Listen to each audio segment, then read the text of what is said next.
أعوذ بالله من الشيطان الرجيم. بسم الله الرحمن الرحيم.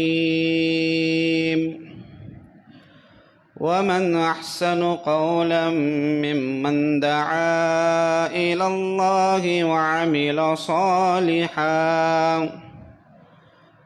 وعمل صالحا وقال إنني من المسلمين. ولا تستوي الحسنة ولا السيئة، ادفع بالتي هي أحسن فإذا الذي بينك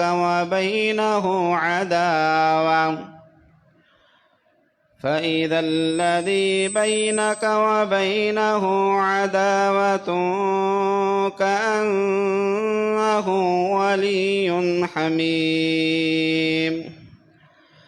وما يلقاها إلا الذين صبروا وما يلقاها إلا ذو حظ عظيم. وإما ينزغنك من الشيطان نزغ فاستعذ بالله إنه هو السميع العليم. السلام علیکم ورحمۃ اللہ وبرکاتہ.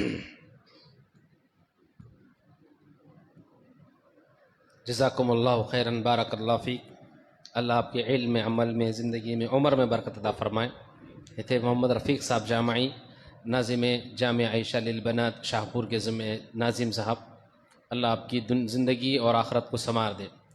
محترم سامعین اکرام، افتتاحی کلمات کے لیے آپ کے سامنے آئیں گے ابو ضیاء محمدی عبید اللہ صاحب محمدی حفظہ اللہ. آپ کے سامنے افتتاحی کلمات پیش کریں گے.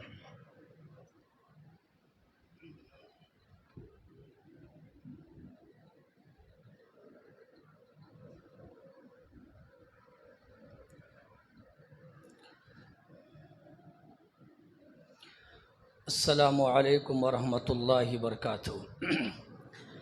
بسم اللہ والصلاة والسلام علی رسول اللہ، اما بعد. وذکر فإن الذکر تنفع المؤمنین. ہر قسم کی بڑائی اللہ تبارک و تعالیٰ کے لیے. صلاۃ و سلام ہو تمامی انبیاء کرام پر، خصوصاً ہم سب کے آخری نبی جناب محمد الرسول اللہ صلی اللہ علیہ وسلم پر. اس مختصر سے حمد و صلوات کے بعد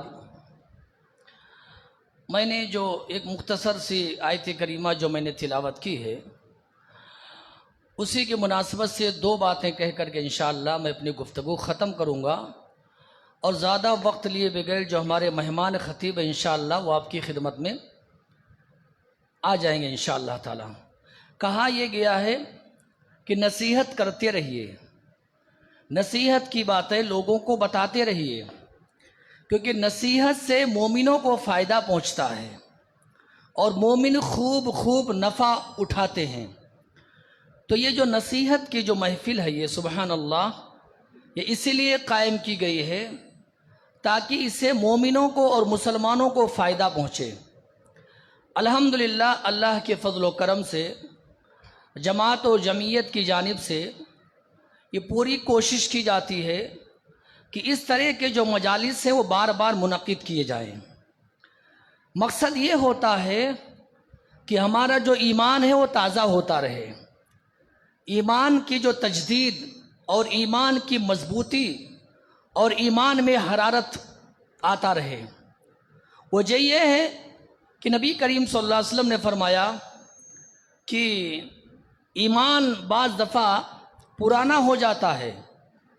کیسے پرانا ہوتا ہے؟ نبی کریم صلی اللہ علیہ وسلم نے مثال دی ہے جیسے انسان کا کپڑا پرانا ہو جاتا ہے. کپڑا جو نیا رہتا ہے ہم خرید کر کے لاتے ہیں، اس کی چمک دمک، اس کی خوبصورتی ایک الگ ہی رہتی ہے. وہی کپڑا پہنتے کپڑا وہ پرانا ہو جاتا ہے، پھٹ بھی جاتا ہے، اسے پھینک بھی دیا جاتا ہے. کہا جیسے کپڑا پرانا ہوتا ہے، پھٹ جاتا ہے، پھینک دیا جاتا ہے، ایسے جو ہمارا ایمان کا جو معاملہ ہے نا، یہ ایمان بھی ایک کمزور ہو جاتا ہے، پرانا ہو جاتا ہے، ایمان میں ضعف، ایمان میں کمزوری آ جاتی ہے۔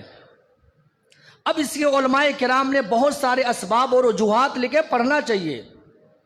ایمان کی کمزوری کے اسباب کیا ہیں، کیسے ہمارا ایمان کمزور ہوتا ہے، اور ایمان میں گراوٹ کیسے آتی ہے، پڑھنا چاہیے علماء کرام نے جو اس پر خدمات انجام دیے، سبحان اللہ۔ تو ایمان پرانا نہ ہو یا ایمان کمزور نہ ہو، ایمان میں کمزوری نہ آئے، اس وجہ سے یہ مجالس منعقد کیے جاتے ہیں۔ علماء کرام کو دور دراز سے مدعو کیا جاتا ہے، بلایا جاتا ہے، تاکہ ہم اور آپ جو ہے اپنے دین پر، اپنے ایمان پر قائم رہیں اور اسی پر مرتے دم تک قائم رہیں۔ اللہ سے دعا فرمائے اللہ تعالی ہم سب کو یہ توفیق نصیب فرمائے۔ جنازے کی نماز میں ہم جو دعا پڑھتے ہیں، اللہم من احییتہ منا فاحیہ علی الاسلام ومن توفیتہ منا فتوفہ علی الایمان، زندگی اسلام والی ہو اور موت یہ ایمان والی ہو۔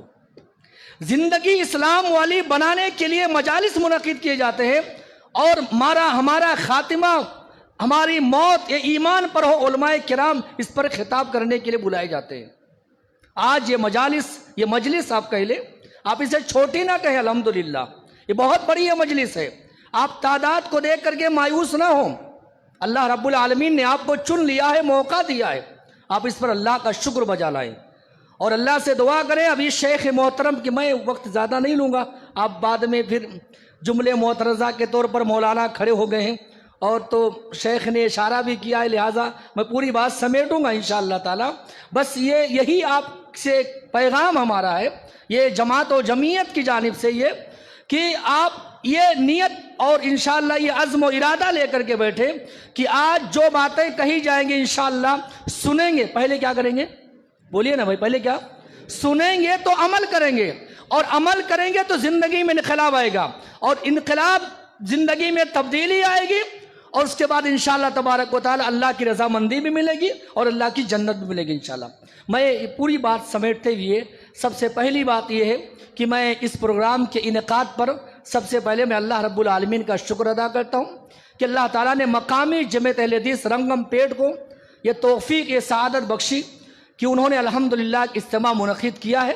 اللہ رب العالمین سے دعا فرمائے اللہ جماعت و جمعیت کی خدمت کو اللہ قبول فرمائے۔ اسی طریقے سے میں ضلعی جمعیت اہل حدیث گلبرگہ اور یادگیر کے امیر محترم اور ان کے تمام رفقا اور عملہ اور اراکین، وہ ذمہ داران جتنے بھی ہیں الحمدللہ، ان تمام کی خدمت میں ہدیہ تبریک پیش کرتے ہوئے شکریہ بھی ادا کرتا ہوں، اور ان کی جانب سے آپ سبھی لوگوں کا میں استقبال کرتے ہوئے بالخصوص ہمارے شیخ جو شیخ سرفراز خان فیضی حفظہ اللہ و تولا، جو دور دراز سے ہماری آپ کی خدمت میں آئے ہیں، اور شیخ کا آج یہ دوسرا پروگرام ہے انشاءاللہ۔ کل آپ کا گوگی میں بعد نماز ظہر کے ہوگا، اور کل ہی شام میں بعد نماز مغرب کے انشاءاللہ شاہ پور میں آپ کا آخری پروگرام ہوگا۔ دیگر اور کچھ علاقے رہ گئے ہیں، شیخ سے ذمہ داران وقت لیں گے انشاءاللہ، اور کچھ اور مقامات جو رہ گئے ہیں وہاں بھی انشاءاللہ شیخ محترم کا خطاب ہوگا انشاءاللہ۔ میں شیخ محترم کا تہہ دل سے، دل کے گہرائیوں سے آپ کا استقبال کرتے ہوئے اور آپ کو خوش آمدید کہتے ہوئے اللہ رب العالمین سے یہ دعا کرتا ہوں کہ اللہ تعالیٰ آپ کی خدمات کو قبول فرمائے۔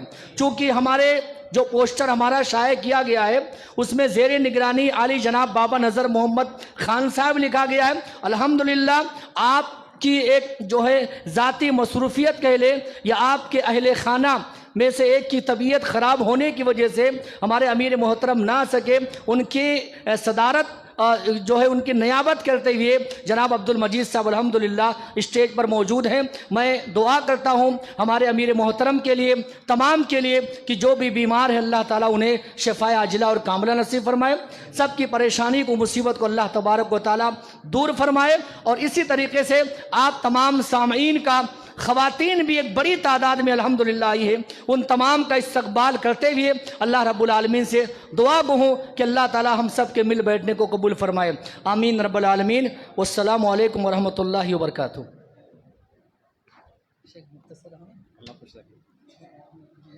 جزاکم اللہ خیرن بارک اللہ فیک. یہ تھے عبید اللہ خان محمدی حفظہ اللہ.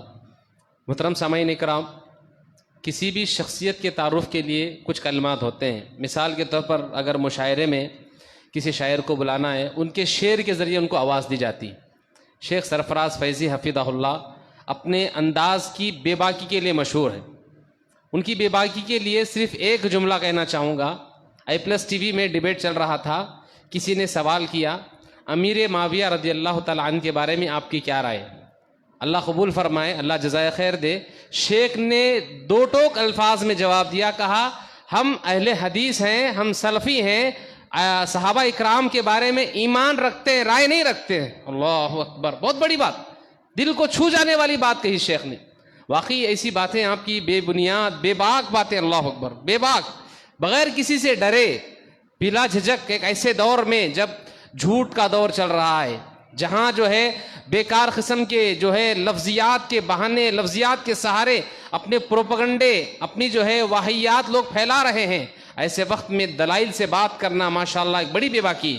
شیخ سرفراز فیضی حفظہ اللہ ممبئی کے رہنے والے ہیں. ممبئی کے اطراف و اکناف کے حالات سے آپ اچھی طرح واقف ہیں. ایسی جگہ آپ جو ہے ماشاءاللہ دین کی خدمت کرتے ہیں، داعی و مبلغ ہیں. آپ کے خطابات آپ سنیے. +ٹی وی کے خاص مقرر ہیں. آپ کے کئی ڈیبیٹ ہوتے ہیں کفایت اللہ ثناب علی حفظہ اللہ کے ساتھ، زید پٹیل صاحب کے ساتھ آپ بیٹھ کر کے روبرو بات کرتے ہیں. اللہ اکبر. تو یقیناً میرے مسلمان بھائیوں، ایک بڑے عالم دین، ایک جو ہے ایک متبحر علم کے اعتبار سے، علم کے اندر جو ہے ایک اپنا مقام و مرتبہ رکھنے والے، بے باکی رکھنے والے عالم دین میرے اور آپ کے سامنے آئے ہوئے ہیں. مجھے اور آپ کو چاہیے ان کے خطاب سے بھرپور فائدہ اٹھائیں. آپ تمام احباب سے گزارش کرنا چاہوں گا، خواتین سے بھی میری گزارش ہے کہ خواتین زیادہ آئی ہوئی ہیں. اگر مسجد کے نچلے حصے میں اگر آپ کو جگہ نہیں ہو رہی ہے، آخری حصے میں جا کر کے آپ وہاں بیٹھ سکتے ہیں، آرام سے جو ہے خطاب سن سکتے ہیں انشاءاللہ تعالی. زیادہ چپک کر بیٹھنے کی ضرورت نہیں ہے. اگر جگہ نہیں ہو رہی تو آپ تیسرے منزل پر جا کر کے خواتین آرام سے بیٹھ سکتے ہیں اور اطمینان سے بیان سنیے انشاءاللہ. میں آپ کے درمیان اور آپ کے مقرر کے درمیان زیادہ جو ہے حائل ہونا نہیں چاہتا. صرف ایک شعر کے ساتھ جو ہے شیخ محترم کو دعوت دینا چاہوں گا. کیا ہے کہ ایک شخص نے علامہ احسان اللہ ظہیر رحمۃ اللہ علیہ کے بارے میں کیا کہا تھا؟ تیر چلا بہتر وہ جو تیری کمان میں ہے، تیر چلا بہتر وہ جو تیری کمان میں ہے، جادو کسی کی آنکھ میں اور تیری زبان میں ہے. فلتفضل مشکورہ. شیخ سرفراز فیضی حفظہ اللہ آپ کے سامنے ہیں.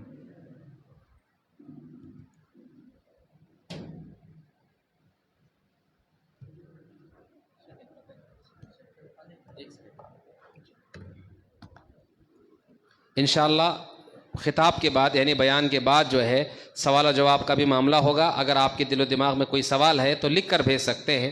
میں حافظ مبین صاحب عمری سے گزارش کرنا چاہوں گا کہ وہ اسٹیج پر تشریف لائیں. عنوان کے تعلق سے سوال آپ کر سکتے ہیں انشاءاللہ تعالی.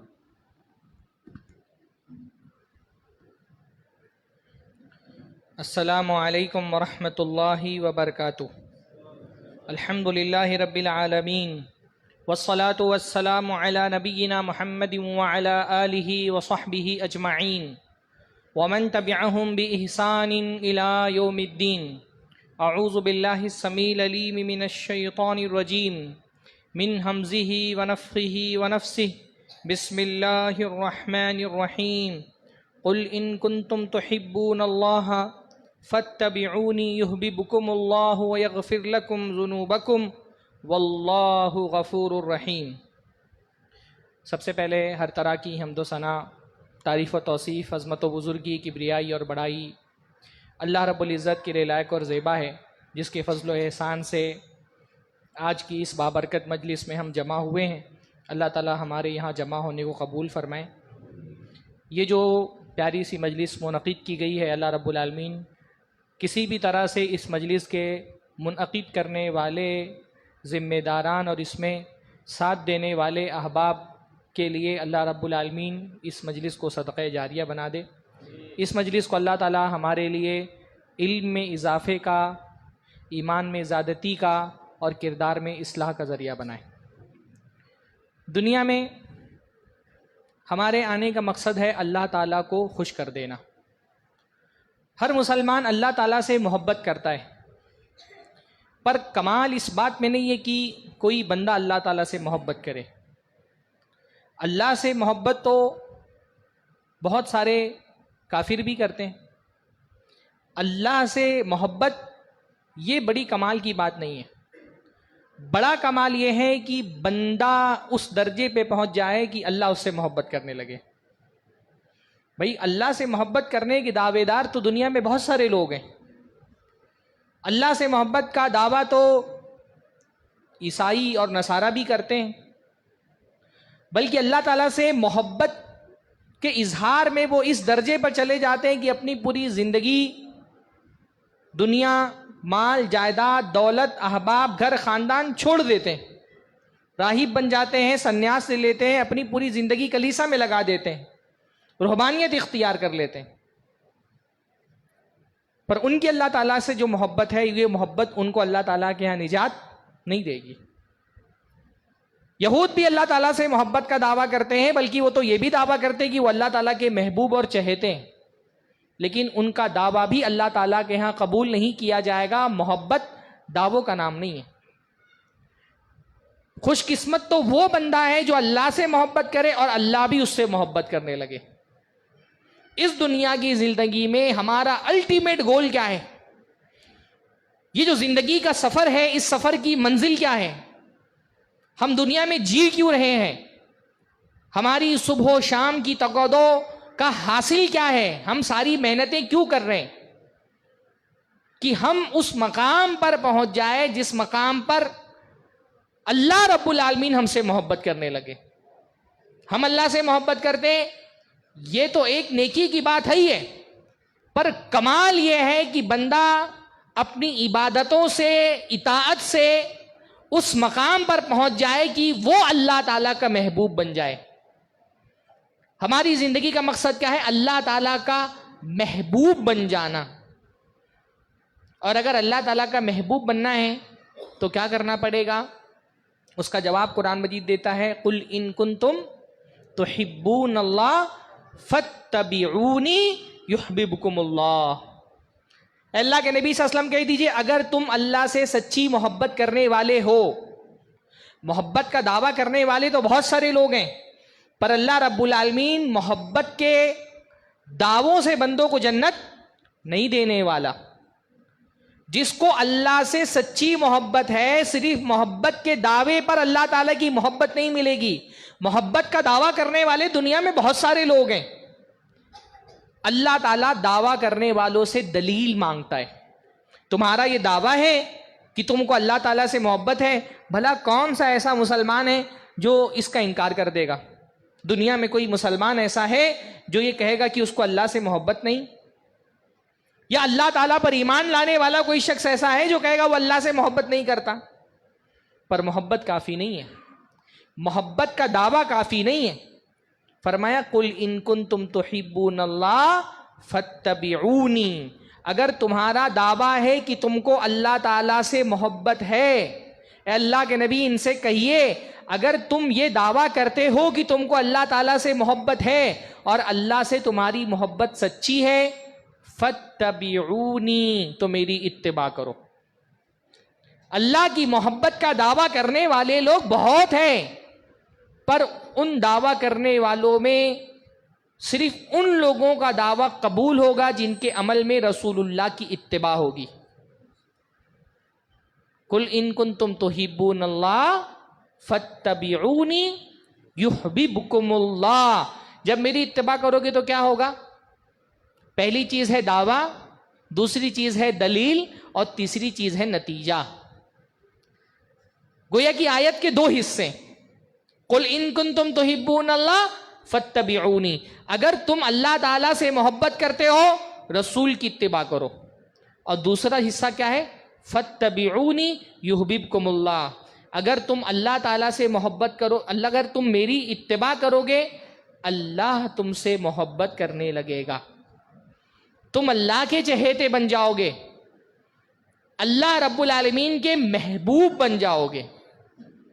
تو کسی کو اگر اللہ تعالیٰ کی محبت حاصل کرنی ہے تو اس کا آسان سا فارمولا، بالکل آسان فارمولا، بالکل لاجک بات کیا بتائی گئی کہ بھائی اللہ تعالیٰ نے اپنی محبت کا ثبوت مانگنے کے لیے، محبت کا معیار جانچنے کے لیے دنیا میں رسول کو بھیج دیا ہے۔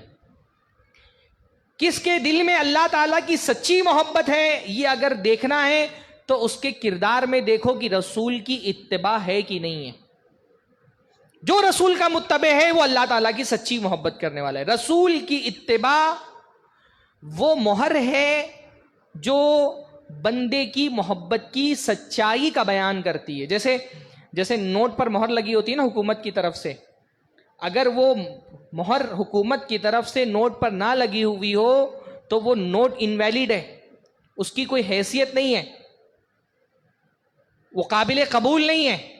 ایسے اللہ تعالیٰ کی ایسی محبت کا کوئی اللہ کے حضور میں فائدہ نہیں جس پر رسول اللہ صلی اللہ علیہ وسلم کی اتباع کی مہر نہ لگی ہو۔ جو رسول کا سچا متبع ہے وہی حقیقت میں اللہ تعالیٰ کی محبت کا سچا حق رکھنے والا ہے، وہی حقیقت میں اللہ تعالیٰ سے محبت کرتا ہے، اور جو رسول کا متبع ہے وہی اللہ تعالیٰ کا محبوب ہے۔ آسان سی بات بتا دی کہ اللہ تعالیٰ کی مرضی کی زندگی کیسے گزارنی ہے، یہ اگر دیکھنا ہے تو رسول اللہ صلی اللہ علیہ وسلم کو دیکھو۔ اللہ تعالیٰ تک اگر پہنچنا ہے تو دنیا کے سارے راستے اللہ تعالیٰ نے بند کر دیے، صرف ایک راستہ ہے جو بندے کو اللہ تعالیٰ تک پہنچا سکتا ہے، اور وہ راستہ کس کا ہے؟ پیارے نبی محمد رسول اللہ صلی اللہ علیہ وسلم کا۔ جو اللہ تعالیٰ تک پہنچنا چاہتا ہے اس کو رسول اللہ کے پیچھے پیچھے چلنا پڑے گا۔ رسول اللہ کے پیچھے چلنے میں ہی نجات ہے۔ دنیا میں ایک ہی راستہ ہے جو بندے کو جنت تک لے جانے والا ہے، اور وہ راستہ کس کا ہے؟ پیارے رسول صلی اللہ علیہ وسلم کا۔ سارے دروازے اللہ تعالیٰ نے بند کر دیے۔ جو رسول کی اتباع کا منکر ہے گویا کہ وہ جنت میں نہیں جانا چاہتا۔ اللہ کے رسول نے فرمایا کل امتی یدخلون الجنہ الا من ابا، میری امت کے سارے لوگ جنت میں جائیں گے، صرف وہ شخص جنت میں نہیں جائے گا جو جنت جانے سے انکار کر دے۔ پوری امت جنت میں جائے گی لیکن وہ جنت میں نہیں جائے گا جو انکار کر دے کہ مجھے جنت نہیں جانا ہے۔ صحابہ کرام نے پوچھا اللہ کے رسول وَمَن یَأْبَى یا رسول اللہ، اللہ کے رسول صلی اللہ علیہ وسلم بھلا آپ کی امت کا کوئی شخص جنت جانے سے انکار کیوں کرے گا؟ جنت جیسی محبوب چیز تک پہنچنے کی چاہت کس کو نہیں ہوگی؟ کون ہوگا جو کہے گا مجھے جنت نہیں جانا ہے؟ اللہ کے رسول نے کیا جواب دیا؟ من اطاعنی دخل الجنہ ومن عصانی فقد ابا، جو میری اطاعت کرے گا وہ جنت میں جائے گا، ومن عصانی، اور جو میری نافرمانی کرے گا گویا کہ اس کو جنت میں نہیں جانا ہے۔ گویا کہ وہ اپنے عمل سے اس بات کا انکار کر رہا ہے کہ مجھے جنت میں نہیں جانا ہے۔ رسول کی اطاعت واحد راستہ ہے جو بندے کو جنت میں لے کر کے جائے گا۔ اس لیے ایمان والے بندے کے بعد جب اللہ کے رسول صلی اللہ علیہ وسلم کا حکم آ جائے نا، ایمان والے بندے کے پاس دوسرا کوئی آپشن نہیں بچتا ہے۔ ایمان والے بندے کو جب رسول اللہ کا حکم بتا دیا جائے وہ پھر سوال نہیں کرتا، پوچھتا نہیں ہے، چوں چرا اگر مگر کچھ نہیں، رسول اللہ کی بات آ گئی سر تسلیم خم کر دینا ہے۔ انما کان قول المؤمنین اذا دعوا الی اللہ ورسولہ ان یحکم بینہم، ایمان لانے والوں کی بات کیا ہونی چاہیے؟ ایک ایمان والے بندے کو جب اللہ کے رسول صلی اللہ علیہ وسلم کی حدیث سنا دی جائے، پیارے نبی صلی اللہ علیہ وسلم کا فرمان اس تک پہنچ جائے، پھر اس کی زبان سے کیا نکلنا چاہیے؟ سمعنا واطعنا، ہم نے سنا اور ہم نے اطاعت کی۔ بس سننے کے بعد دوسرا کام کیا کرنا ہے؟ مان لینا ہے۔ اللہ کے رسول صلی اللہ علیہ وسلم کا حکم آ گیا، سمعنا، ہم نے سن لیا، سننے کے بعد کیا کرنا ہے؟ ہم نے مان لیا۔ سارا مسئلہ دین کے اندر کب کھڑا ہوتا ہے؟ جب سمعنا اور اطعنا کے بیچ میں کوئی تیسری چیز آ جاتی ہے۔ سن لیا لیکن ابھی اپنے بڑوں کے پاس جائیں گے، اپنے امام سے پوچھیں گے، اپنے مسلک میں دیکھیں گے، اگر ہمارے مسلک کے مطابق ہوا تو مانیں گے ورنہ انکار کر دیں گے۔ یہ رویہ نہیں ہونا چاہیے کہ ایمان والے بندے کا. ہاں مطلب اس امت کے ساتھ شیطان نے کتنی بڑی چال چلی ہے کہ رسول اللہ کی حدیث آنے کے بعد بھی ایک مسلمان مطمئن نہیں ہو رہا ہے. اس کو دکھائی جا رہی ہے اللہ کے رسول صلی اللہ علیہ وسلم کی صحیح ثابت شدہ حدیث, اللہ کے نبی صلی اللہ علیہ وسلم کی سنت, لیکن اس کے دل میں عمل کا جذبہ پیدا نہیں ہو رہا. کیوں نہیں پیدا ہو رہا؟ کیونکہ ابھی تو حدیث دیکھی ہے, ابھی یہ دیکھنا باقی ہے کہ اس حدیث کا ہمارے مسلک میں کیا معاملہ ہے. ہمارے مسلک کے علماء اس حدیث سے عمل کرتے کہ نہیں کرتے, میرے امام کے قول کے مطابق ہے کہ نہیں حدیث. واللہ اللہ کے رسول صلی اللہ علیہ وسلم کے ساتھ اس سے بڑی زیادتی کیا ہوگی کہ ایک مسلمان کو اللہ کے رسول کی حدیث ملے اور وہ یہ چیک کرنے کے لیے جائے کہ یہ حدیث میرے امام کے قول کے مطابق ہے کہ نہیں. مقلد کا معاملہ ایسا ہی ہے نا. مقلد حدیث سن کر کے مطمئن نہیں ہوتا, اس کو حدیث سے شرح صدر حاصل نہیں ہوتا. اس کو آپ حدیث سنا دیں گے, وہ فوراً اطاعت کا جذبہ اس کے دل کے اندر پیدا نہیں ہوتا.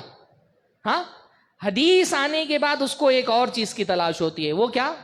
میرے امام کا قول, میرے مسلک کا مفتہ بھی قول کیا ہے. جب تک کہ وہ نہ مل جائے تب تک کہ میرا دل حدیث پر عمل کرنے کے لیے مطمئن نہیں ہو رہا. اور یہ رویہ ہم آنکھوں کے سامنے دیکھتے ہیں نا. سمعنا, رسول کی بات آ گئی لیکن ابھی دل مطمئن نہیں. امام کا قول آ گیا دل مطمئن ہو جاتا ہے. ہاں حدیث کی جگہ اگر اس کو امام کا قول بتا دیا جائے, حنفی اس کو بتاؤ امام ابو حنیفہ کا یہ فتویٰ ہے, مطمئن, اس کو حدیث دیکھنے کی ضرورت محسوس نہیں ہوتی. امام کا قول آ جائے تو حدیث دیکھنے کی ضرورت محسوس نہیں کرتا, لیکن رسول اللہ کی حدیث آ جائے تو اس کو ضرورت محسوس ہوتی ہے کہ ذرا دیکھوں یہ حدیث میرے مسلک کے مطابق ہے کہ نہیں ہے. اہل الحدیث میں اور مقلد میں سب سے بڑا فرق یہی ہوتا ہے. واللہ ایک آدمی کا اگر منہج چیک کرنا ہونا اس کو حدیث سنا کر کے دیکھو. اہل الحدیث کے لیے الحمدللہ اللہ کے رسول کی حدیث کافی ہے. ہم وہ لوگ ہیں الحمدللہ اللہ کے رسول صلی اللہ علیہ وسلم کی حدیث آنے کے بعد یہاں وہاں ادھر ادھر نہیں دیکھتے. بس ہمارا مسئلہ اللہ کے رسول صلی اللہ علیہ وسلم کی صحیح حدیث اور اس حدیث کا صحیح فہم. حدیث مل گئی, حدیث کا صحیح فہم حاصل ہو گیا, اب ہم شخصیتوں کو نہیں دیکھتے. دنیا میں صرف ایک جماعت ہے جو نبی کی حدیث شخصیتوں پہ پیش نہیں کرتی بلکہ شخصیتوں کو نبی کی حدیث پر پیش کرتی. ایک اہل حدیث کا اور ایک مقلد کا فرق یہی ہے. اہل حدیث کے پاس حدیث آتی ہے, وہ شخصیتوں پر نہیں پیش کرتا کہ فلاں میرا امام ہے اور اس پر پیش کر کے میں دیکھوں گا اور وہاں سے اگر اجازت ملی تب حدیث پہ عمل کروں گا. حدیث آ گئی, آمنا و صدقنا, سمعنا و اطعنا, ہم نے سنا اور ہم نے اطاعت کی. یہ ایک اہل حدیث کا رویہ ہوتا ہے. اس کو حدیث ملتے ہی اس کی آنکھوں میں روشنی آ جاتی ہے, اس کا دل سکون سے بھر جاتا ہے. صدیوں سے وہ عمل چلا آ رہا ہو, اگر اللہ کے رسول صلی اللہ علیہ وسلم کی حدیث ثابت ہو گئی عمل کو ترک کر دے گا. کسی حدیث پر عمل کر رہا تھا, ثابت ہو گیا کہ یہ حدیث اللہ کے نبی سے ثابت نہیں ہے, چھوڑ دے گا. بھئی ہم نے اپنی مختصر سی زندگی میں دیکھا, ایک زمانہ ایسا تھا ہندوستان میں تحقیق کے لیے اتنی کتابیں میسر نہیں تھیں, علماء کے لیے اتنے وسائل نہیں تھے کہ مسائل کی اچھے سے گہری تحقیق کر دیں. بہت ساری اہل حدیث مسجدوں میں بہت ساری ایسی حدیثوں پر عمل ہو رہا تھا جو سندن ثابت نہیں تھی. لیکن الحمدللہ ٹیکنالوجی کا دور آیا, کتابیں شائع ہونے لگی, حدیثوں کی تحقیق کا ایک مزاج بنا, وسائل مہیا ہو گئے, کتابیں چھپیں, اور آپ دیکھیں گے کہ وہ اعمال جو سالوں سے چلے آ رہے تھے مسجدوں میں, جب یہ پتا چلا کہ بھئی یہ عمل صحیح حدیث سے ثابت نہیں ہے, اہل حدیث نے چھوڑ دیا. میں نے اپنے بچپن میں دیکھا ہے, آپ لوگوں نے بھی دیکھا ہوگا, ہمارے یہاں جمعہ کی نماز میں سبح اسم ربک الاعلی, ہاں تو کیا پڑھتے تھے ہم لوگ؟ سبحان ربی الاعلی پڑھتے تھے کہ نہیں پڑھتے تھے؟ ہاں ہر مسجد میں عمل تھا, ہاں زور سے پڑھتے تھے, جہر. سورہ غاشیہ پڑھی جاتی تھی تو آخری آیت کیا سورہ غاشیہ کی؟ ہاں ہاں ثم ان علینا حسابہم، ہم پڑھتے تھے تیسے اللہم حاسبنی حسابا یسیرا. بہت سالوں سے اہل حدیثوں کے عمل چلتا ہوا آ رہا تھا، تحقیق نہیں تھی، اس وقت اتنے وسائل دستیاب نہیں تھے. پرانے علماء نے جو تحقیق کی ان کے نزدیک یہی بات نبی صلی اللہ علیہ وسلم کی حدیث سے ثابت تھی. لیکن جب کتابیں شائع ہوئیں، خاص طور پہ ہندوستان کے ماحول میں، کیونکہ ایک تقلیدی رجحان ایسا تھا کہ حدیثوں کے پڑھنے پڑھانے کا بہت رواج نہیں تھا مقلدین کے ہاں، اس لیے بہت ساری حدیث کی کتابیں میسر بھی نہیں آتی تھی علماء کو، اور جو میسر بھی آتی تھی وہ تبرک کے لیے لٹکی رہتی تھی. دورہ ہوتا تھا فقہ بخاری تبرک کے لیے درسگاہ میں لٹکا دی جاتی تھی. لیکن جب کتابیں شائع ہوئیں، تحقیق ہوئی، سندوں اور رجالوں پر بحث ہوئی، اہل حدیث کو پتا چلا کہ بھئی یہ عمل اللہ کے رسول صلی اللہ علیہ وسلم کی صحیح حدیث سے نہیں ثابت ہے، الحمدللہ ترک ہو گیا. کبھی کسی نے یہ آواز نہیں اٹھائی کہ اتنے سالوں سے عمل کر کے آ رہے کیسے چھوڑ دیں. نہیں، رسول اللہ کے لیے اللہ کے رسول کی حدیث سے بڑا ایک اہل حدیث کے لیے کوئی چیز نہیں. ہمارے یہاں بچوں کے کان میں اذان دی جاتی تھی، تکبیر کی جاتی تھی، علماء نے تحقیق کی، بتایا اللہ کے نبی کی صحیح حدیثوں سے ثابت نہیں ہے، لوگوں نے چھوڑ دیا. یہ بات کبھی نہیں کی یہ ہمارے مسلک کی ایسی چیز ہے جس سے قدم نہیں پیچھے کر سکتے ہم. اہل حدیث دلیل کا متبع ہوتا ہے. اہل حدیث کی خصوصیت اگر ایک لفظ میں اہل حدیث مسلک اور منہج کو بیان کرنا ہو تو وہ ایک جملہ کیا ہے؟ ہم دلیل کی اتباع کرنے والے لوگ ہیں. الحمدللہ ہم دلیل دیتے ہیں، ہم دلیل مانگتے ہیں. ہماری خصوصیت ہے دلیل دینا اور دلیل مانگنا. آپ کسی مقلد کی مسجد میں چلے جائیں، کسی ایک مسئلے کے بارے میں خالی امام صاحب سے پوچھ لیں کہ امام صاحب آپ نے خطبے میں فلاں چیز کہی، اس کی دلیل کیا ہے؟ آپ نے نماز میں یہ فلاں طریقہ اختیار کیا، اس کی دلیل کیا ہے؟ امام صاحب سمجھ جائیں گے کہ یا تو یہ اہل حدیث ہو چکا ہے یا کوئی اہل حدیث اس پہ کام کر رہے ہیں. ہم الحمدللہ وہ لوگ ہیں جن کی پہچان کیا ہے؟ دلیل. ہم نے الحمدللہ دعوت کے میدان میں وہ دور دیکھا ہے نا، جب دلیل مانگی جاتی تھی تو لوگ کہتے تھے دلیل تو ذلیل مانگتا ہے. وہ دور بھی ہم نے دیکھا. ہم نے دعوت کے میدان میں وہ دور بھی دیکھا ہے جب دلیل مانگی جاتی تھی تو کہا جاتا تھا تیرے باپ کی کیا دلیل ہے. یہ الفاظ ہم نے اپنے کانوں سے سنے. لیکن الحمدللہ آج اہل حدیث علماء کی محنتوں کے نتیجے میں آج ہم ان مقلدین کو جو کل تک دلیل دینے اور دلیل مانگنے کے خلاف باتیں کرتے تھے اس درجے پر لے کر کے آ گئے کہ آج وہ بھی دلیل دینے پہ مجبور ہیں. صحیح نہیں، ضعیف ہی صحیح، لیکن مجبور ہو کر کے دلیل دے رہے ہیں. کل تک جو مقلدین لکھتے تھے نماز حنفی اور نماز شافعی، آج وہ بھی نماز پیغمبر لکھ رہے ہیں. یہ الحمدللہ اہل حدیثوں کی محنت کا نتیجہ ہے. اہل حدیث کی خصوصیت دلیل دینا اور دلیل مانگنا، اور دلیل آ جائے تو سر تسلیم خم کر دینا اللہ کے رسول کی حدیث کے آگے. امام ابن تیمیہ رحمہ اللہ نے اہل حدیث کے پہچان کیا بتائی؟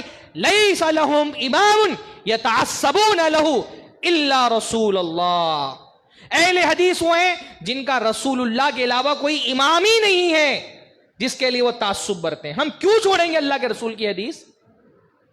کتنے مسائل میں، یعنی یہ مقلد بیچارہ مقلد خود تقلید کرتا ہے نا، اس کو جب کچھ نہیں ملتا اہل حدیث کے بارے میں تو اہل حدیث پر الزام لگا دیتا ہے کہ اہل حدیث بھی تو امام ابن تیمیہ کی تقلید کرتے ہیں یا شیخ البانی کی تقلید کرتے ہیں.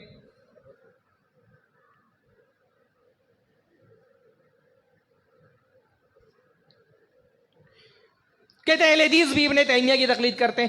10 یوں مسائل اہل حدیثوں کے ہم گنا سکتے ہیں جس میں اہل حدیث کا معمول بھی، فتویٰ مفتہ بھی، عمل ان کا امام ابن تیمیہ کے خلاف ہے. بھائی جہری نمازوں میں سورہ فاتحہ پڑھنے کا ہی مسئلہ لے لیں.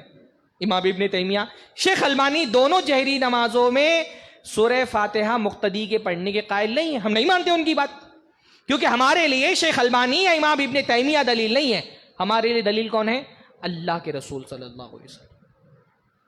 ہمارے لیے دلیل اللہ کے رسول صلی اللہ علیہ وسلم ہے. ایسا نہیں کہ ہم اماموں کی توہین کرنے والے، ایسا نہیں کہ ہم اماموں کی عظمت کے منکر ہیں، ایسا نہیں کہ ہم اماموں کی خدمات کو تسلیم نہیں کرتے. بھائی ہر امام، یہ تو دین ہم تک ان ائمہ کی خدمت کے ذریعے سے ہی پہنچا ہے. ان کی خدمات، ان کی ان کی روایت کردہ حدیثیں، ان کے فقہی مسائل، ان کے فتوے، وہ علم کی وہ شمع ہے جس سے ہم روشنی حاصل کرتے ہیں دین کی. ہم ان کی خدمات کے منکر نہیں ہیں، ہم ان کو رسول اللہ کا درجہ دینے کے خلاف ہیں، بلکہ رسول اللہ سے بڑا درجہ دینے کے خلاف ہیں. ہماری مخالفت اس بات پر نہیں ہے کہ ان ائمہ کی خدمات کا انکار کر دیا جائے، ان کی کتابوں سے استفادہ نہ کیا جائے. یہ سارے امام اپنی جگہ پر بہت عظیم ہیں. امام ابو حنیفہ، امام شافعی، امام مالک، احمد ابن حنبل، بخاری، مسلم، امام ترمذی، ابن ماجہ، سارے ائمہ ان کی اپنی خدمات ہیں، ان کی خدمات کے ہم منکر نہیں. لیکن ان میں سے کسی امام نے یہ نہیں کہا کہ مجھ کو رسول اللہ کا درجہ دے دو، میری باتوں کو رسول اللہ کی باتوں میں مقدم رکھو. اس لیے بھائی اماموں کو ماننے والے اصل تو دنیا میں اگر کوئی ہے تو وہ اہل حدیث ہے الحمدللہ. مقلد اماموں کو نہیں مانتا، مقلد تو ایک امام کی مانتا ہے نا. لوگ اہل حدیثوں پہ الزام لگاتے ہیں کہ اہل حدیث ائمہ کو نہیں مانتے. بھائی اہل حدیث ہی تو ہیں جو ائمہ کو مانتے ہیں. ائمہ اور امام میں کیا فرق ہے؟ امام مطلب ایک امام اور ائمہ مطلب سارے امام. بھائی اہل حدیث ہی تو ہے جو سارے اماموں کو مانتا ہے، باقی جو مقلد ہے وہ تو صرف اپنے ایک امام کو مانتا ہے. اہل حدیث کہتا ہے ایک امام کو نہیں، سارے اماموں کو مانو، مانو سب کو، لیکن رسول اللہ سے بڑا مت مانو. اہل حدیث کی دعوت یہ ہے کہ ائمہ کو مانو، ان کی عزت، ان کا احترام یہ ہم سب پر واجب ہے، کیونکہ یہ دین انہی ائمہ تک پہنچا ہے.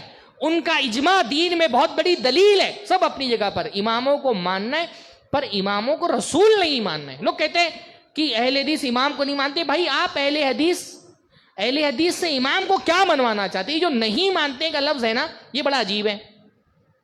ہمارے یہاں جو قبر پرست طبقہ ہے وہ کہتے ہیں اہل حدیث اولیاء کو نہیں مانتے. بھائی اولیاء کو کیا منوانا ہے؟ ہم اولیاء اللہ کو اولیاء اللہ مانتے ہیں. آپ چاہتے ہیں کہ ہم اولیاء اللہ کو خدا مان لیں، تو ہم اولیاء اللہ کو خدا نہیں مانتے. آپ منوانا کیا چاہتے ہیں؟ اللہ کا ولی ہوتا ہے. آپ سوچ رہے ہیں ہم اللہ کے ولی کو معبود مان لیں، مشکلوں میں اس سے فریادیں کریں، تکلیفوں میں اس سے جا کر کے دعائیں مانگیں، حاجتیں طلب کریں. تو اہل حدیث اولیاء اللہ کو اولیاء اللہ مانتے ہیں، اولیاء اللہ کو اللہ نہیں مانتے.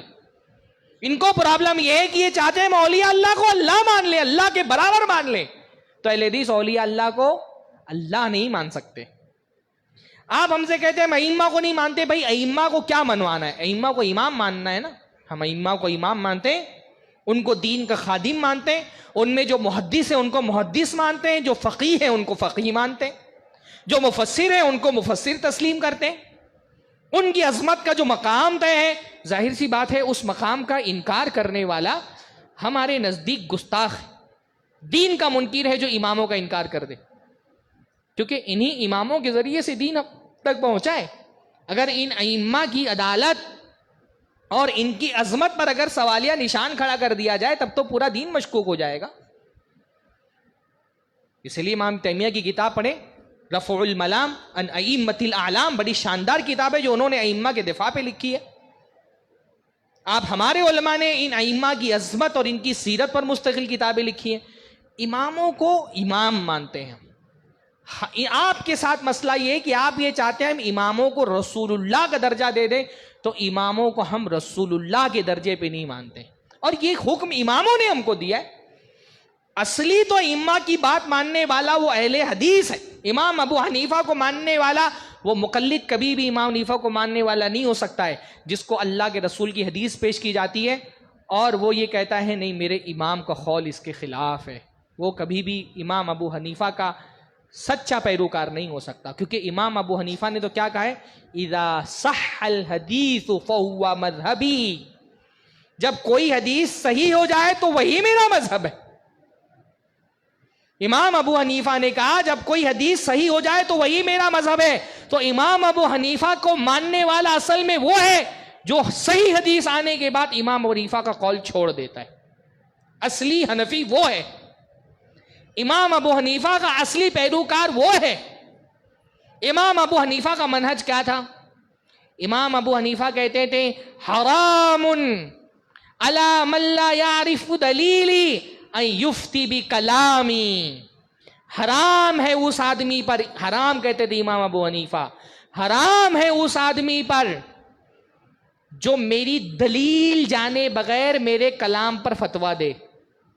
پڑھ لیا امام حنیفہ کا یہ فتویٰ ہے، دلیل دیکھی نہیں فتویٰ دے دیا، کہا حرام ہے اس پر. جو سچا امام حنیفہ پیروکار ہے نا، رسول اللہ کی حدیث پیش کی جائے سچی، وہ امام حنیفہ کے قول کو چھوڑ دے گا. یہی امام ابو حنیفہ کا بھی طریقہ تھا.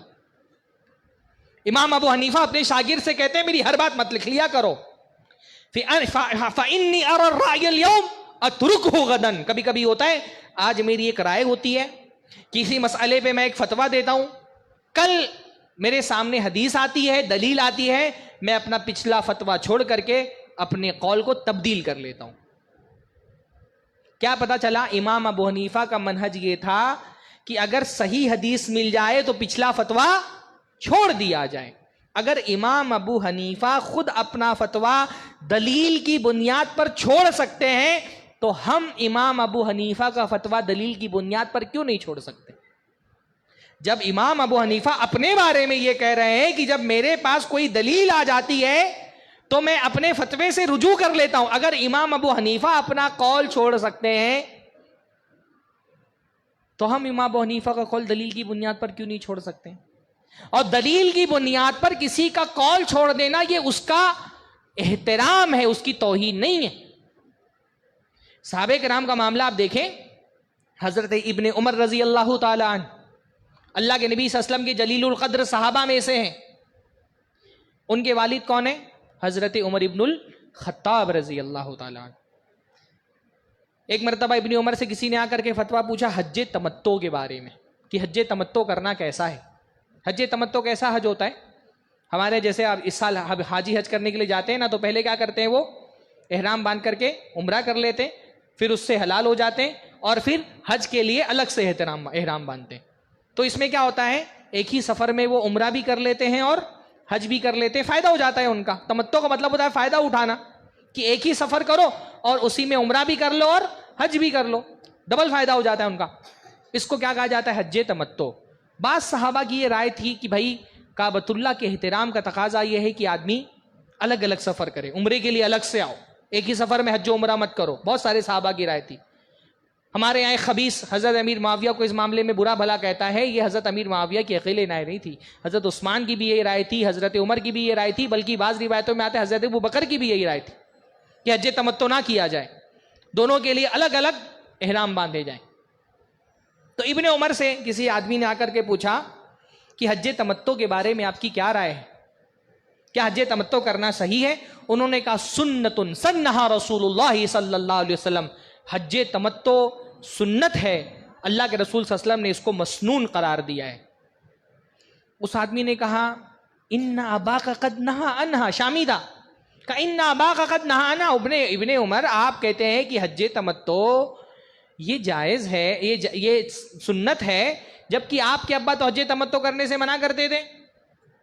غصہ ہو گئے ابن عمر، کہا امر ابی یتبع ام امر رسول اللہ صلی اللہ علیہ وسلم، میرے باپ کی بات مانی جائے گی یا رسول اللہ کی بات مانی جائے گی؟ اگر حضرت ابن عمر رسول اللہ کی حدیث کے آگے حضرت عمر کا قول ریجیکٹ کرنے کے بعد بھی حضرت عمر کی توہین کرنے والے شمار نہیں ہوتے، تو ایک اہل حدیث اگر رسول اللہ کی حدیث آنے کے بعد کسی امام کا قول چھوڑ دے تو وہ اس امام کی توہین کرنے والا ہے. اور اگر کسی کے قول پر کسی کی بات چھوڑ دینا یہ توہین ہے، تب تو یہ کہنا چاہیے کہ مقلد سب سے بڑا اللہ کے رسول صلی اللہ علیہ وسلم کا توہین کرنے والا ہے. ہاں، کتنے مسائل ایسے ہیں. ہمارے حنفی بھائیوں کو آپ حدیث پیش کریں اور ان سے پوچھیں کہ اس حدیث کا کیا جواب ہے، کوئی جواب نہیں بن پڑتا ہے سوائے اس کے کہ ہمارے امام کا یہی عمل ہے. سمپل سی بات آپ لے لیں، عصر کی اذان کا وقت، پوری امت کا اجماع ہے کہ عصر کی اذان کا ٹائم کب شروع ہوتا ہے؟ جب کسی چیز کا سایہ ایک مثل کے برابر ہو جائے سایہ اصلی کو چھوڑ کے، ہے نا. عصر کی نماز کا ٹائم ناپنے کا طریقہ کیا ہے؟ زوال کے وقت ایک چیز مان لیجیے موبائل ہے یا کوئی لکڑی ہے 1 فٹ کی، زوال کے وقت اس لکڑی کو کھڑا کریے، زوال کے وقت کچھ نہ کچھ سایہ اشیاء کا رہتا ہے عام طور پہ. اس سائے پر ایک لکیر کھینچ دیجئے. 1 فٹ کی لکڑی ہے, اس لکیر کے آگے جب اس کا سایہ 1 فٹ, یہ جو زوال کے وقت سایہ ہوتا ہے اس کو کہا جاتا ہے فیء الزوال, زوال کا سایہ. اس کو سائے مثل میں کاؤنٹ نہیں کیا جائے گا. اس کے بعد جب سایہ 1 فٹ کے برابر ہو جائے اثر کا وقت ہو جاتا ہے. پوری امت کا اتفاق ہے اس پر کہ اثر کی نماز کا وقت 1 مثل سائے پر شروع ہو جاتا ہے. یعنی 1 فٹ کے چیز کا سایہ اگر 1 فٹ کے برابر ہو جائے تو 1 مثل سایہ ہو گیا, وہ اس وقت اثر کی نماز کا وقت شروع ہو جاتا ہے. پوری امت کا اس پر اتفاق ہے. اللہ کے نبی صلی اللہ علیہ وسلم کی صحیح ترین روایت صحیح بخاری میں, مسلم میں, تقریباً حدیث کی تمام کتابوں میں آپ کو مل جائے گی. حضرت جبرائیل رضی اللہ علیہ السلام نے اللہ کے نبی صلی اللہ علیہ وسلم کو آ کر کے جو نماز کا وقت سکھایا, اس میں بھی اول وقت میں اثر کی نماز کب پڑھی, جب ہر چیز کا سایہ اس کے برابر ہو گیا. امام ابو حنیفہ تک ممکن ہے حدیث نہ پہنچی ہو, یا ممکن ہے کہ وہ اس حدیث کو نہ سمجھ پائے ہوں. پوری ائمہ میں اکیلے امام ابو حنیفہ ایک ایسی شخصیت ہیں جو یہ کہتے نہیں اثر کا وقت کب سے شروع ہوگا, جب ہر چیز کا سایہ 2 مثل ہو جائے. پوری امت ایک طرف ہے, امام ابو حنیفہ اپنے ساری عظمت کے ساتھ, ان کے سارے فقہی خدمات کے ساتھ ایک طرف ہیں.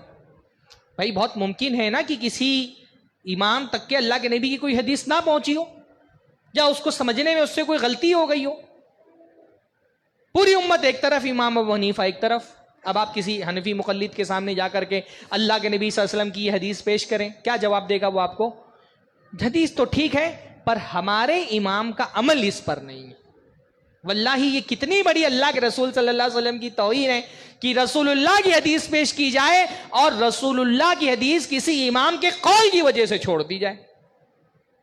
اگر کسی کے قول کو کسی دوسرے کے قول کی وجہ سے چھوڑ دینا یہ توہین ہے, تو یہ کہنا پڑے گا مقلد اللہ کے رسول صلی اللہ علیہ وسلم کی توہین کرنے والے.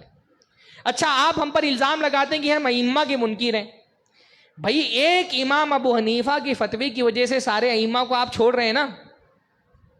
ہاں, آپ امام شافعی کو بھی چھوڑ رہے ہیں, امام مالک کو بھی چھوڑ رہے ہیں, احمد ابن حنبل کو بھی چھوڑ رہے ہیں, بخاری, مسلم, ترمذی, نسائی, ابن ماجہ, امام حاکم, امام بیہقی, امام ابن عبد البر, شروع سے لے کے آخر تک سارے ائمہ کا اتفاق ہے کہ اثر کی نماز 1 مثل پر شروع ہوتی ہے. آپ تو سارے ائمہ کو چھوڑ رہے ہیں, پھر بھی آپ ائمہ کے گستاخ نہیں. آپ اپنے امام کی قول کی وجہ سے پوری امت کے ائمہ کو چھوڑ سکتے اور آپ پر کوئی حرف نہیں آئے گا. ہم اللہ کے رسول کی حدیث کی وجہ سے امام ابو حنیفہ کو چھوڑ دیتا ہوں, مجرم نہیں. سمجھ آ رہی ہے بات؟ ایک مقلد اگر اپنے امام کے قول کی وجہ سے پوری امت کے ائمہ کو چھوڑ دے تو اس پر کوئی حرف نہیں آتا, اور اہل حدیث اپنے کسی امام کے قول کی وجہ سے نہیں, اگر اللہ کے رسول کی حدیث کی وجہ سے ائمہ کو چھوڑ دے تو ہمارے بھائی ہم پر الزام لگاتے کہ ہم ائمہ کے منکر ہیں, ہم ائمہ کی توہین کرنے والے.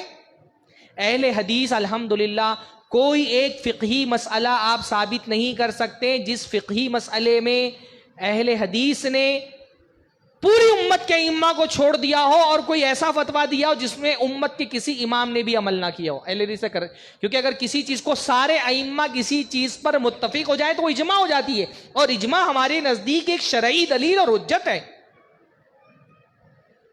ہمارا معاملہ دین کے معاملے میں صرف یہ ہے کہ بھئی اللہ کے رسول صلی اللہ علیہ وسلم کی ایک حدیث آ جائے اور ائمہ میں اختلاف ہو جائے تو ہم ائمہ کے چہرے اور ان کے نام نہیں دیکھتے, ائمہ کی طرف سے دی گئی دلیلیں دیکھتے ہیں.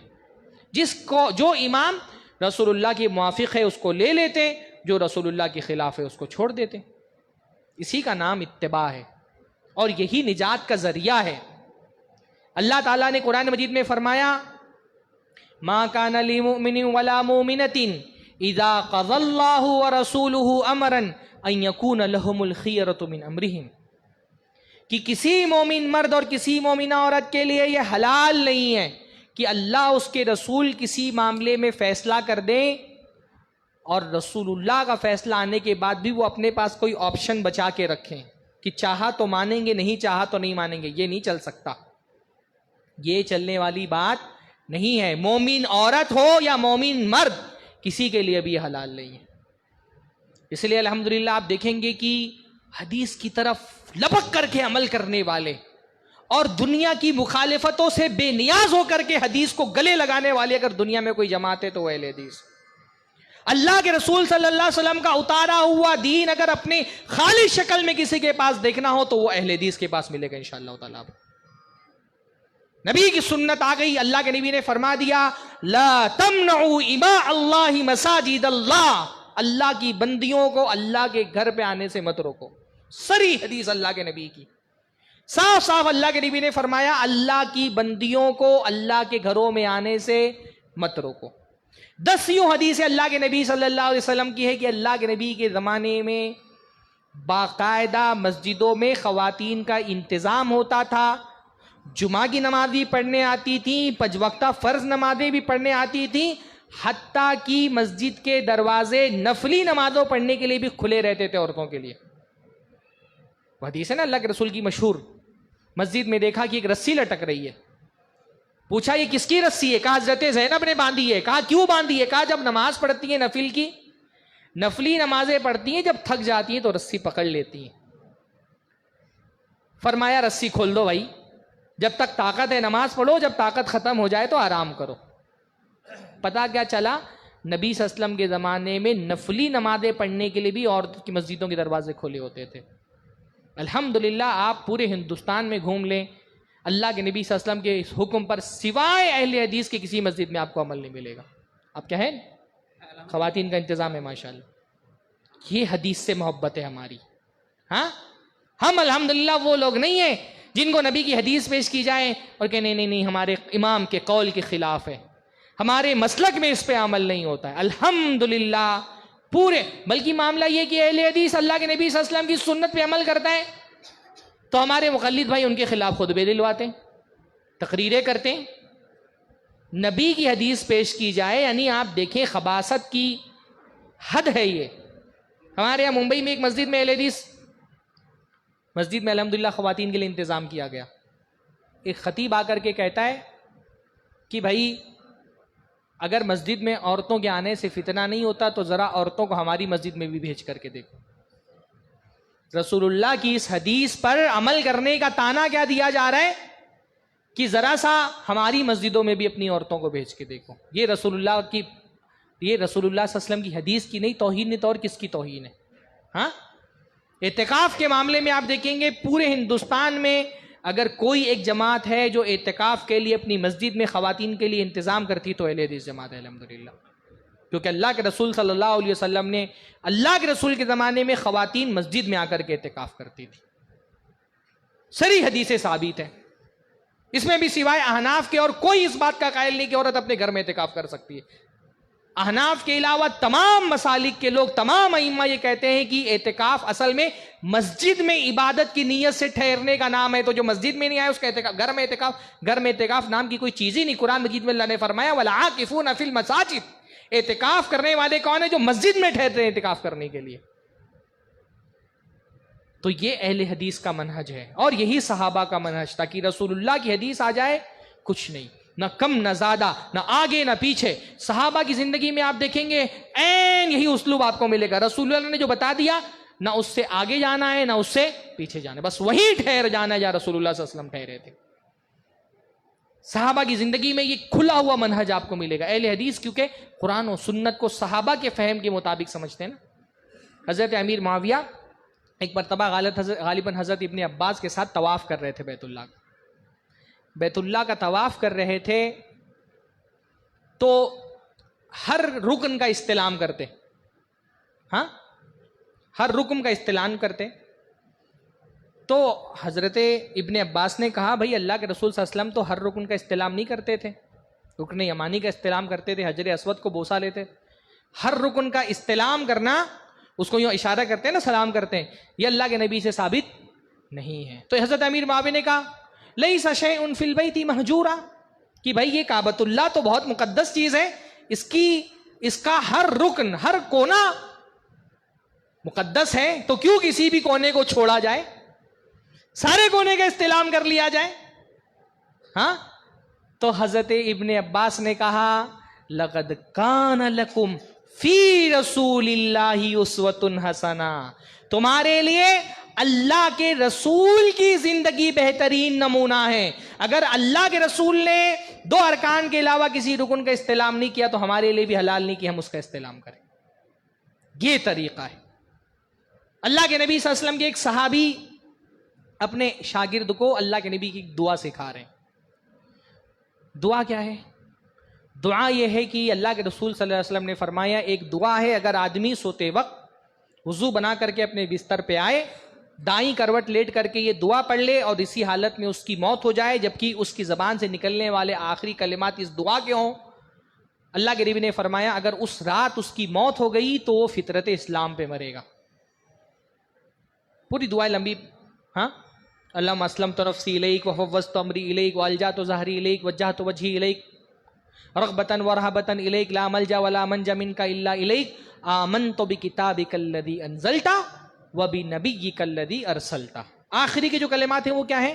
آمنت بکتابک الذی انزلت، میں ایمان لایا اس کتاب پر جو تو نے نازل کی، وبنبیک الذی ارسلت، اور اس نبی پر جس کو تو نے بھیجا. سکھا رہے تھے. شاگرد جو ہے اس نے کہہ دیا بے نبیکا کی جگہ کر دیا بے رسولک الذی ارسلت، کہ اس نبی پر ایمان لایا. اصل کلمات یہ تھے تو شاگرد نے کہہ دیا بے رسولک الذی ارسلت، میں اس رسول پر ایمان لایا جو تو نے بھیجا ہے. فوراً صحابی نے ٹوک دیا، کہا نہیں، جو کلمہ اللہ کے نبی نے ادا کیا وہی ادا کرو. نبی نے بے رسولی کا نہیں سکھایا، مانا وہی ہو رہا تھا، معنی میں کوئی فرق نہیں آ رہا تھا، پر کہا نہیں، رسول کی اتباع کا تقاضا کیا؟ رسول نے اگر بے نبی کا کہا ہے کہ میں اس نبی پر ایمان لایا تو تم یہ مت کہو کہ میں رسول پر ایمان لایا، تم وہی لفظ زبان سے ادا کرو جو رسول نے کیا ہے. یہ ہے خالص اتباع سنت. ہاں، کوئی تبدیلی دین کے اندر نہیں، جیسا دین نبی نے بھیجا. حضرت ابن عمر ہے غالباً، ایک آدمی ان کے پاس آیا، ابن عمر یا ابن مسعود یاد نہیں آ رہا ہے مجھے، ایک آدمی ان کے پاس آیا، اس کو چھینک آئی تو اس نے کہا الحمدللہ والصلاۃ والسلام علی رسول اللہ.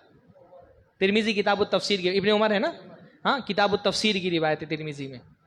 چھینک آئی تو کیا کہا؟ الحمدللہ والصلاۃ والسلام علی رسول اللہ. ساری تعریف اللہ کے لیے ہے اور رسول اللہ پر صلاۃ و سلام ہو. کتنی پیاری بات ہے ماشاءاللہ. یہ اس میں کوئی بری چیز ہے؟ ہاں، کوئی بری بات کہی اس نے؟ رسول اللہ پر درودی بھیجا، سلام بھیجا، کتنی پیاری چیز کی تھی اس نے. ابن عمر نے کہا میں بھی کہتا ہوں اللہ کے رسول صلی اللہ علیہ وسلم پر صلاۃ و سلام ہو. جو بات تم نے کہی وہ غلط نہیں ہے، لیکن ہمارے رسول نے ہم کو چھینک آتے وقت درود پڑھنا نہیں سکھایا. اللہ کے رسول نے ہم کو سکھایا ہے الحمدللہ علی کل حال، تو ہم چھینک آئے گی تو یہی کہیں گے. ہمارے دور کا کوئی آدمی ہوتا تو بول دیتا دیکھو رسول اللہ صلی اللہ علیہ وسلم کی درود کی مخالفت کر رہا ہے، رسول اللہ کا گستاخ. ہاں، ہم جب کہتے ہیں کہ یہ ہمارے ہاں مسجدوں میں نمازوں کے بعد جو طریقہ درود پڑھنے کا ہے، کیونکہ یہ طریقہ اللہ کے رسول سے درود پڑھنے کا ثابت نہیں ہے، تو ہم کو لوگ رسول اللہ کا گستاخ کہتے ہیں. ہاں، کہ رسول اللہ کا گستاخ. بھئی گستاخی رسول اللہ کے حکم سے باہر جانے میں ہے، رسول اللہ صلی اللہ علیہ وسلم کے حکم کی اتباع کرنے میں گستاخی نہیں ہے. جس کو جنت جانا ہے وہ رسول اللہ سے آگے بڑھنے کی کوشش نہیں کرے گا. بدعتی کا پرابلم کیا ہے؟ بدعتی رسول کے پیچھے چلنے کے بجائے کوشش کرتا ہے میں رسول اللہ سے آگے بڑھ جاؤں. ہاں، جو رسول اللہ سے آگے بڑھنے کی کوشش کرے گا وہ جنت کے راستے پہ تو رسول اللہ سے آگے نہیں بڑھ سکتا. بدعتی کا یہ پرابلم ہے نا، اس کو لگتا ہے اور کرو، اور کچھ اللہ کے رسول نے جتنا کیا اس سے زیادہ کر دو. ہاں، بدعتی کا پرابلم کیا ہوتا ہے؟ اللہ کے رسول نے 2 عیدیں منائی، میں 3 مناؤں گا، میں 4 مناؤں گا، میں 5 منا لوں گا. ہو رہے ہیں نا. جیسے جیسے مولویوں کا مہنگائی بڑھتی جا رہی ہے، مولویوں کے پیٹ بڑھتے جا رہے ہیں، امت میں عیدیں بڑھتی جا رہی. ہاں، ہر سال نہیں عید. ابھی تو میں دیکھا وہ بابا جانی کی پیدائش پر عید منانا شروع کر دیا لوگوں نے. کیا وہ ہری پگڑی جو باندھتا ہے، ہاں، بپا جانی، ہاں، اس کی پیدائش پر بھی عید منانا شروع کر دی. بھائی اللہ کے رسول صلی اللہ علیہ وسلم نے جو دین ہم کو دیا ہے نا، اس میں ہم سے کیا کہا گیا ہے؟ رسول سے سچی، اللہ سے سچی محبت ہے تو رسول کے پیچھے چلو. پیچھے چلنے کا مطلب کیا ہے؟ رسول اللہ نے 2 عیدیں منائی تو 2 عید مناؤ. جو 2 کی جگہ 3 عید منا رہا ہے وہ رسول اللہ کے پیچھے نہیں چل رہا، وہ رسول اللہ سے آگے بڑھنے کی کوشش کر رہا ہے. اور رسول اللہ سے آگے بڑھنے والوں کے بارے میں اللہ نے کیا کہا ہے؟ یا الذین آمنوا لا تقدموا بین یدی اللہ ورسولہ، اے لوگوں جو ایمان لائے ہو، اللہ اور اس کے رسول سے آگے بڑھنے کی کوشش مت کرو۔ حضرت امام مالک رحمہ اللہ، ایک آدمی ان کے پاس آیا اور کہا کہ میں عمرہ کرنے جا رہا ہوں، تو میں سوچتا ہوں کہ کیوں نہ میں مسجد نبوی سے اللہ کے نبی کی قبر سے ہی احرام باندھ کر کے جاؤں۔ کتنا رسول اللہ سے اس آدمی کو محبت رہی ہوگی کہ اللہ کے رسول نے مدینہ والوں کے لیے ذوالحلیفہ کا جو مقام ہے نا، وہ میقات طے کی ہے۔ مدینہ والے وہاں ذوالحلیفہ پہ جا کر کے عمرہ احرام باندھتے اور پھر وہاں سے تلبیہ پکارتے ہوئے جاتے ہیں۔ تو کہا کہ میں سوچ رہا ہوں کہ میں ذوالحلیفہ کے بجائے، ابیار علی جو ہے وہاں کے بجائے، کیوں نہ نبی مسجد نبوی اتنا اونچا اس کا مقام اور اللہ کے نبی کی خبر، یہیں سے احرام باندھ لیتا ہوں، یہیں سے تلبیہ پکارتے ہوئے جاتا ہوں۔ تو امام مالک نے کہا نہیں، یہ تو فتنہ ہو جائے گا۔ رسول اللہ نے مدینہ والوں کی میقات طے کی ذوالحلیفہ، تم وہیں سے احرام باندھ کر کے جاؤ۔ تو اس نے کہا اس میں فتنے کی کیا بات ہے؟ یہ تو چند میلوں ہی کا فاصلہ ہے، چند میل پہلے اگر میں احرام باندھ لوں اور تلبیہ پکاروں گا، کوئی میں گناہ تو نہیں کرنے جا رہا۔ بھائی احرام باندھ کر کے آدمی کیا کرے گا؟ تلبیہ ہی پکارے گا، توحید ہی کی گواہی دے گا۔ کہا اگر چند میلوں ہی کی تو بات ہے، جیسے ہمارے یہاں بولتے ہیں نا کہ بھائی کھیر کھانے میں ہی کیا پرابلم ہے؟ چاول ہے، شکر ہے، دودھ ہی تو ہے۔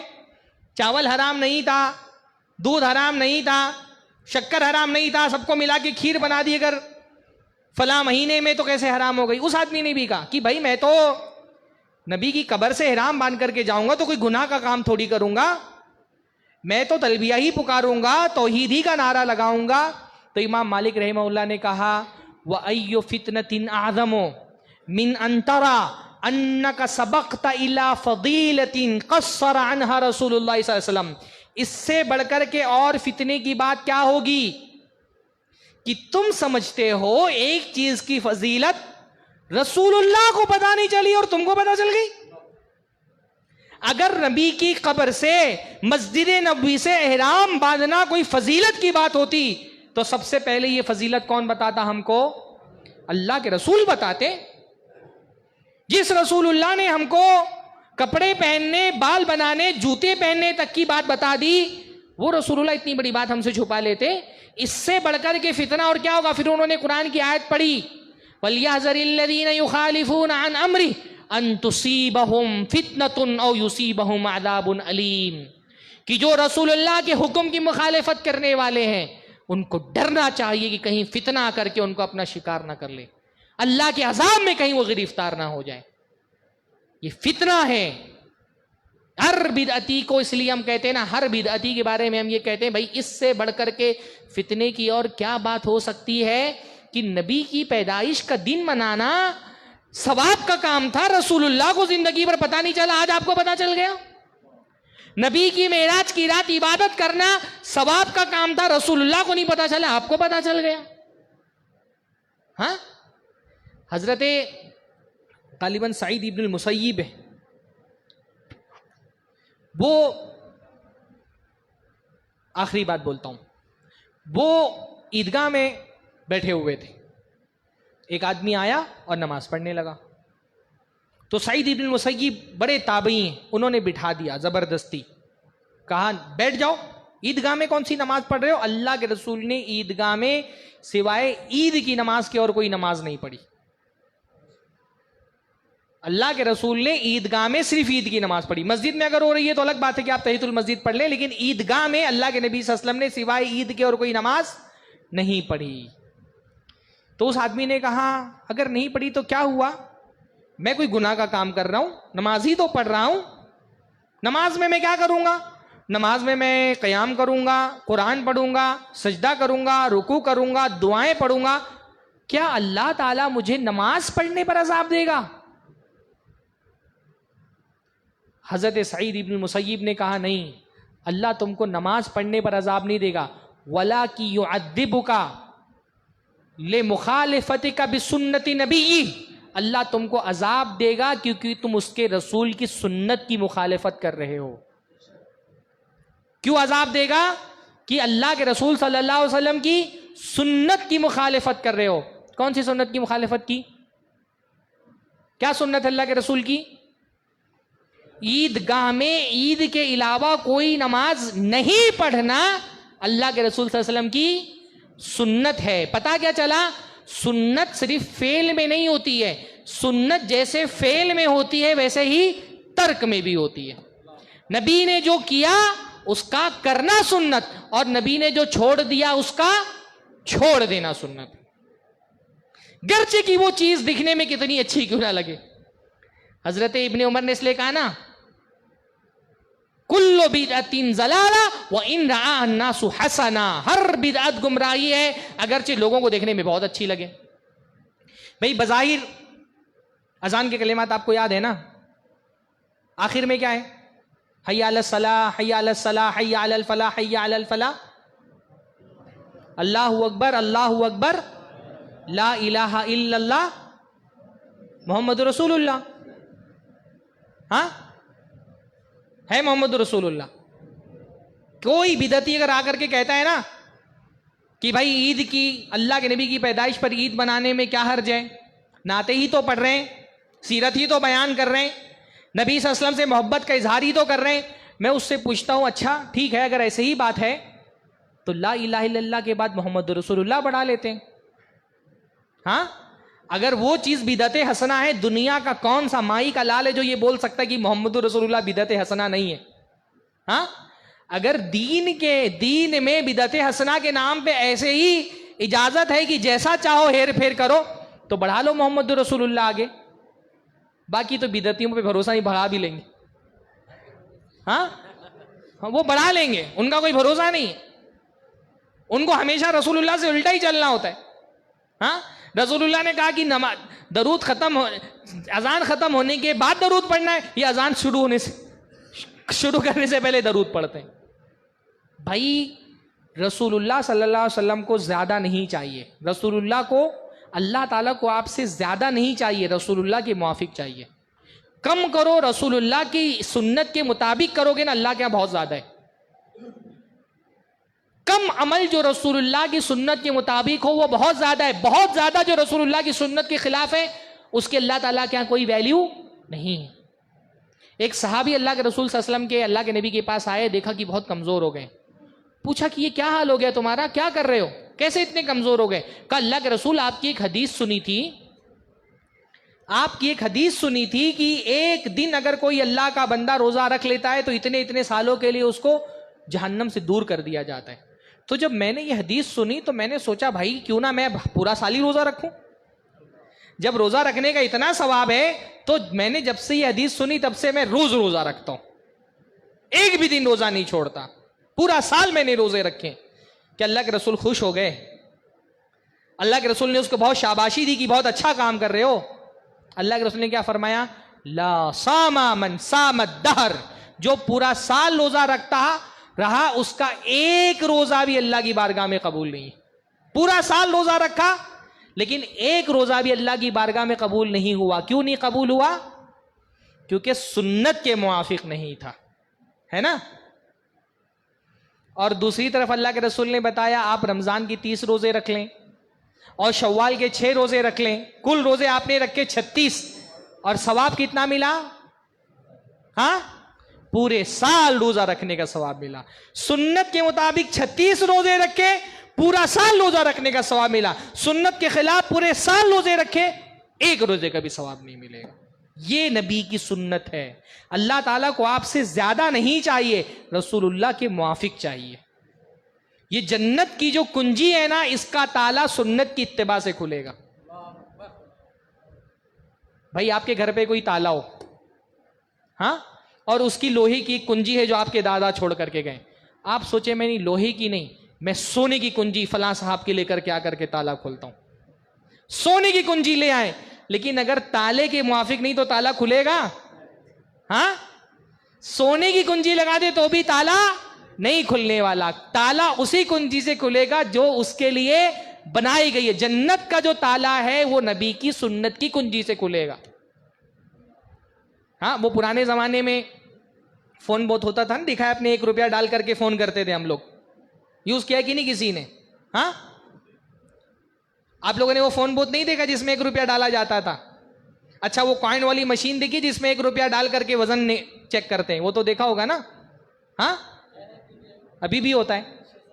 اب کوئی آدمی سوچے میں 1 روپیہ نہیں، میں 100 کی نوٹ ڈال دیتا ہوں. ہاں بولے میں 100 کی نوٹ ڈالوں گا وزن چیک کرنے کے لیے، پتا چلے گا اس سے کیا وزن ہے.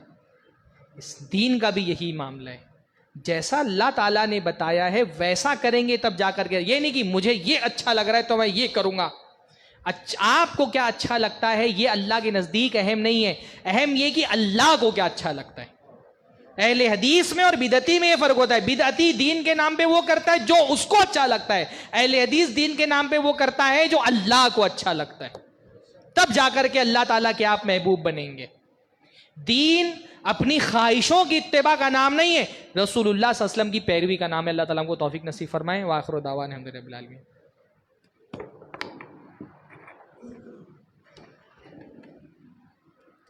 جزاکم اللہ خیراً، بارک اللہ فیک. اللہ آپ کو جزائے خیر دے، اللہ آپ کے علم میں عمل میں ترقی عطا فرمائے، اللہ آپ کے سفر کو قبول فرمائے، اللہ آپ کی ساری خدمات کو قبول فرمائے. کسی شاعر نے کہا ہے کسی شاعر نے کیا کہا، کیا ہی خوب کہا ہے کہ ایک ایسا آدمی جو ایک ایسے دور میں جہاں پر جھوٹ کا رواج ہے، جہاں پر جو ہے لفاظیت کا رواج ہے، ایسے دور میں ایک آدمی دلیل کی بات کرتا ہے، ایک آدمی ٹھوس دلیل کی بات کرتا ہے. اللہ اکبر. یہ شعر بھی جو ہے کسی شاعر نے علامہ احسان اللہ ظہیر کے بارے میں بیت کی. کیا ہے وہ شعر مجھے ذہن میں نہیں آ رہا، اللہ معاف کرے. دیکھیے میرے مسلمان بھائیوں، شیخ محترم نے جو بھی باتیں بتائی ہیں ماشاءاللہ بڑی خوب باتیں بتائی ہیں دینی اور آپ کی زندگی کو بدلنے کے لیے. مجھے اور آپ کو کوشش کرنی چاہیے کہ ان ساری باتوں کو اپنے پلو سے باندھ لیں، اپنی دلوں میں، اپنے دل و دماغ میں ان باتوں کو محفوظ کر لیں، ان باتوں کو محفوظ کر کے اپنی زندگی میں عملی جامہ پہنانے کی بھرپور کوشش کریں. دیکھیے وہ شعر کیا ہے، عجب طرح کا ہے آدمی نہ خوف کسی کا ملال ہے. عجب طرح کا ہے آدمی نہ خوف کسی کا ملال ہے، وہاں کہہ رہا ہے کھری کھری جہاں جھوٹ کا ملال ہے. اللہ اکبر. ایک ایسے دور میں جہاں پر لوگ جو ہے ہر اپنے عالم دین سے بندھے ہوئے ہیں بغیر کسی دلیل کے، بس ہمارے عالم دین نے کہا، ہمارے مولوی صاحب نے کہا، وہ کچھ بھی ہو جائے. اللہ اکبر.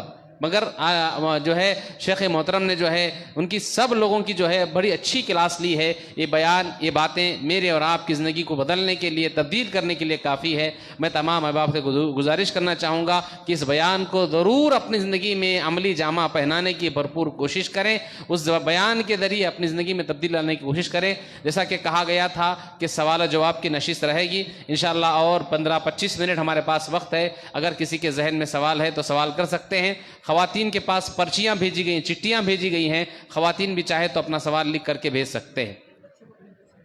ہاں بچے تو بہت سارے ہیں، لائیں گے انشاءاللہ. کوئی سوال کرنا چاہے تو کر سکتے ہیں. میں کسی ہوں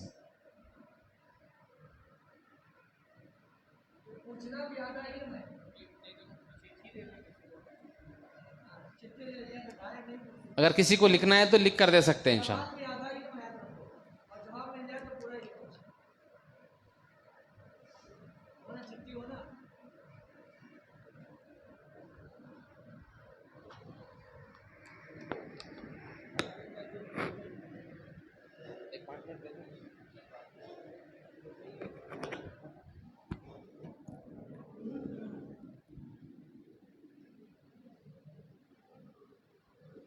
السلام علیکم ورحمۃ اللہ وبرکاتہ.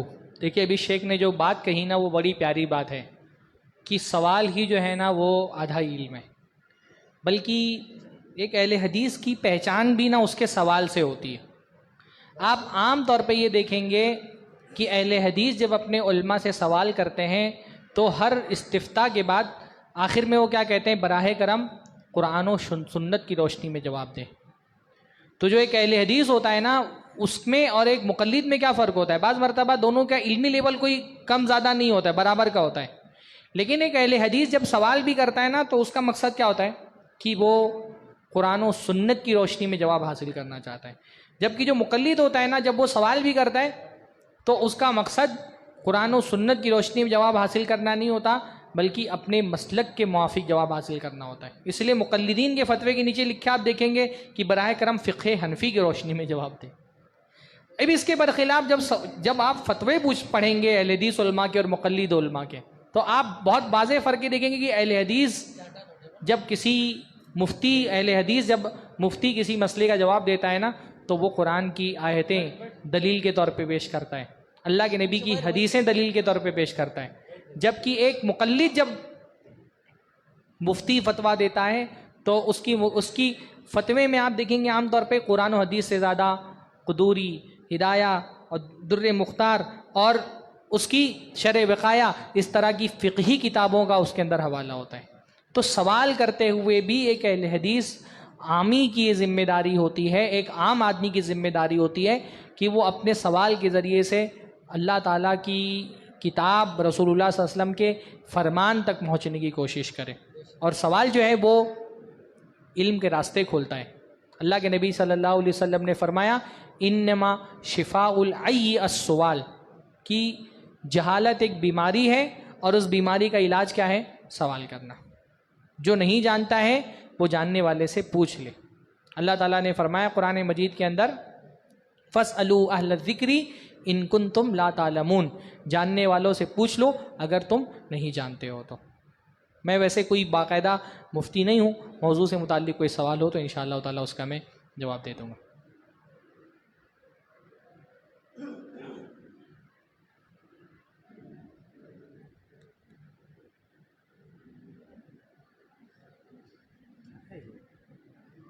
رفع الیدین ہے میرے خیال سے۔ رفع الیدین کرنا کیسا ہے؟ رفع الیدین کرنا اللہ کے نبی صلی اللہ علیہ وسلم کی سنت ہے۔ ہاں، رفع الیدین کرنا، دیکھیے رفع الیدین کرنا اللہ کے نبی صلی اللہ علیہ وسلم کی سنت ہے۔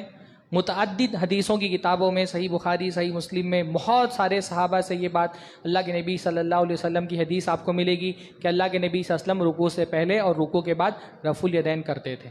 اور رفع الیدین کیونکہ نیکی ہے تو نیکی کا کم سے کم ثواب اللہ تعالیٰ کا کتنا ہے؟ 10 نیکی۔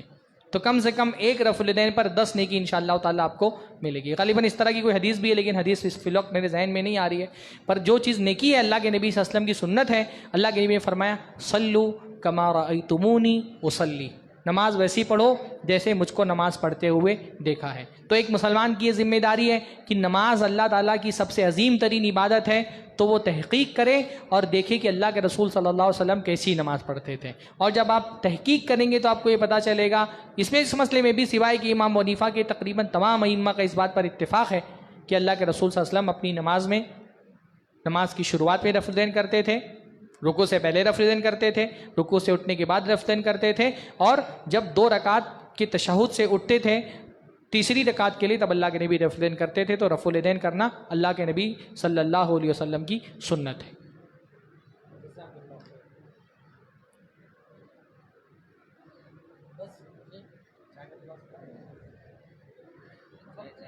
میرا پروگرام بھی ہے، تھوڑا لیٹ ہو رہا ہے۔ ٹھیک ہے، لوگوں کو سمجھ میں آ گیا اسی لیے سوال نہیں کر رہے ہیں نا، سمجھ میں آ گیا لوگوں کو اسی لیے سوال نہیں۔ بارک اللہ فیکم، جزاکم اللہ خیر۔